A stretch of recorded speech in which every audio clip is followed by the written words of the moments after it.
ಧರ್ಮಸ್ಥಳ ಬುರುಡೆ ಕೇಸ್ಗೆ major twist ಸಿಗ್ತಾ ಇದೆ. ಹೊಸ ಸ್ಥಳಕ್ಕೆ ಸಾಕ್ಷಿ ದೂರುದಾರನನ್ನ ಕರೆದೊಯ್ದಿದ್ದಾರೆ ಎಸ್ಐಟಿ ತಂಡ. ಸ್ಪಾಟ್ ನಂಬರ್ 15ರಲ್ಲಿ ಎಸ್ಐಟಿ ತಂಡದಿಂದ ತೀವ್ರವಾದಂತಹ ಶೋಧ ಕಾರ್ಯಾಚರಣೆ ನಡೀತಾ ಇದೆ.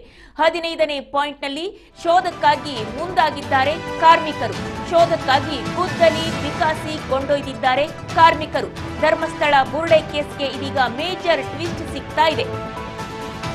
ಹೊಸ ಸ್ಥಳಕ್ಕೆ ಸಾಕ್ಷಿ ದೂರುದಾರನನ್ನ ಕರೆದೊಯ್ದಿದ್ದಾರೆ ಎಸ್ಐಟಿ ತಂಡ. ಪಾಯಿಂಟ್ ಮೇಲೆ ಪಾಯಿಂಟ್ ತೋರಿಸ್ತಾ ಇದ್ದಾರೆ ಸಾಕ್ಷಿ ದೂರುದಾರ. 13 ಪಾಯಿಂಟ್ಗಳಾದವು. ಹೊಸದಾಗಿ 14ನೇ ಪಾಯಿಂಟ್ ಒಂದು ಕೂಡ ಬಂತು. ಅದು 11A ಅಂತ. 11A ಅಥವಾ 14ನೇ ಪಾಯಿಂಟ್. ಇದೀಗ ಮತ್ತೊಂದು ಪಾಯಿಂಟ್ 15ನೇ ಪಾಯಿಂಟ್ ಅನ್ನೋದನ್ನ ಗುರುತಿಸಿದ್ದಾನೆ ಸಾಕ್ಷಿ ದೂರುದಾರ.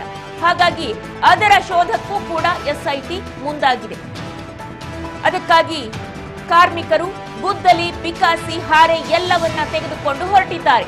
ಧರ್ಮಸ್ಥಳ ಬುರುಡೆ ಕೇಸ್ಗೆ ಮತ್ತೊಂದು ಪಾಯಿಂಟ್ ಇದೀಗ ಆಡ್ ಆಗಿದೆ. ಮತ್ತೊಂದು ಸ್ಥಳ 15ನೇ ನಂಬರಿನ ಮತ್ತೊಂದು ಸ್ಥಳ ಇದೀಗ ತೋರಿಸಿದ್ದಾನೆ ಸಾಕ್ಷಿ ದೂರುದಾರ.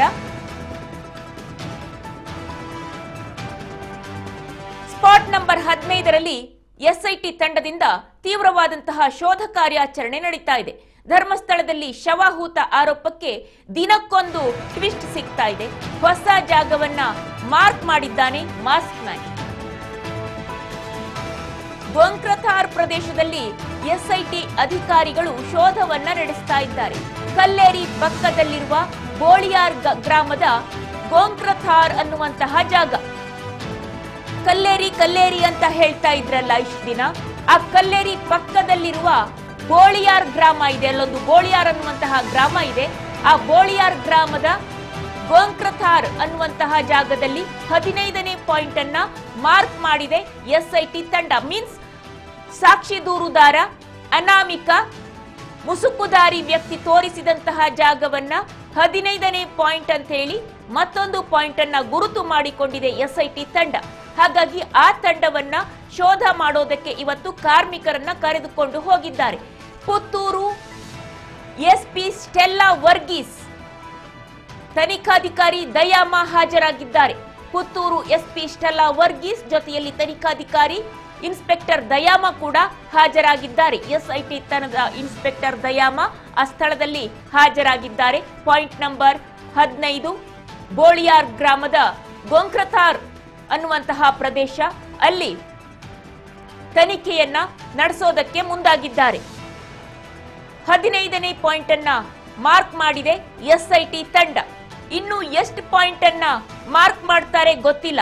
ಬಹುಶಃ ಆತ ತೋರಿಸಿದ ಅಷ್ಟು ಪಾಯಿಂಟ್ಗಳನ್ನ ಕೂಡ ಮಾರ್ಕ್ ಮಾಡಿಕೊಂಡು ತಲಾಶ್ ಮಾಡುವುದಕ್ಕೆ ಮುಂದಾಗಿದೆ ಎಸ್ಐಟಿ ತಂಡ ಅಂತ ಅನ್ನಿಸ್ತಾ ಇದೆ. ಹೇಳಿದ ಒಂದು ಪಾಯಿಂಟ್ಗಳಲ್ಲೂ ಕೂಡ ಸರಿಯಾದಂತಹ ಮಾಹಿತಿಗಳು ಸಿಕ್ಕಿಲ್ಲ, ಅವಶೇಷಗಳು ಸಿಕ್ಕಿಲ್ಲ. ಈಗ ಮತ್ತೊಂದು ಪಾಯಿಂಟ್ ಅನ್ನ ಆತ ತೋರಿಸಿದ್ದಾನೆ. ಅದನ್ನು ಕೂಡ ತನಿಖೆ ಮಾಡೋದಕ್ಕೆ ಎಸ್ಐಟಿ ತಂಡ ಹೊರಟಿದೆ. ಬಹುಶಃ ಬೆನಿಫಿಟ್ ಆಫ್ ಡೌಟ್ ಅಂತ ಹೇಳ್ತಾರಲ್ಲ, ಆತ ಹೇಳಿದಂತಹ ಜಾಗದಲ್ಲಿ ಮತ್ತೊಂದು ಜಾಗದಲ್ಲಿ ತೋರಿಸಿದ್ದೆ ನಾನು. ಆ ನಂತರದಲ್ಲಿ ತಾನು ತೋರಿಸಿದ ಜಾಗವನ್ನ ಎಸ್ಐಟಿ ತಂಡ ತಲಾಶ್ ಮಾಡಲಿಲ್ಲ ಅನ್ನುವಂತಹ ಆರೋಪ ಬರಬಾರದು ಅನ್ನುವ ಕಾರಣಕ್ಕಾಗಿ ಆತ ಎಷ್ಟೆಲ್ಲ ಜಾಗ ಹೇಳ್ತಾನೋ ಅಷ್ಟು ಜಾಗವನ್ನು ತಲಾಶ್ ಮಾಡೋದಕ್ಕೆ ಮುಂದಾದಂತೆ ಕಂಡು ಬರ್ತಾ ಇದೆ. ಇನ್ನು 100 ಪಾಯಿಂಟ್ಗಳನ್ನ ಹೇಳಿದ್ರು ಕೂಡ ಬಹುಶಃ ಎಸ್ಐಟಿ ತಂಡ ತಲಾಶ್ ಮಾಡುತ್ತೆ. ಒಟ್ನಲ್ಲಿ ಹೇಳ್ಬೇಕಂದ್ರೆ ಧರ್ಮಸ್ಥಳದ ಆ ಪ್ರದೇಶ ಪೂರ್ತಿ ಫಲವತ್ತಾಗತ್ತೆ. ಮತ್ತಷ್ಟು ಇಂಗುಗುಂಡಿಗಳು ನಿರ್ಮಾಣ ಆಗತ್ತೆ.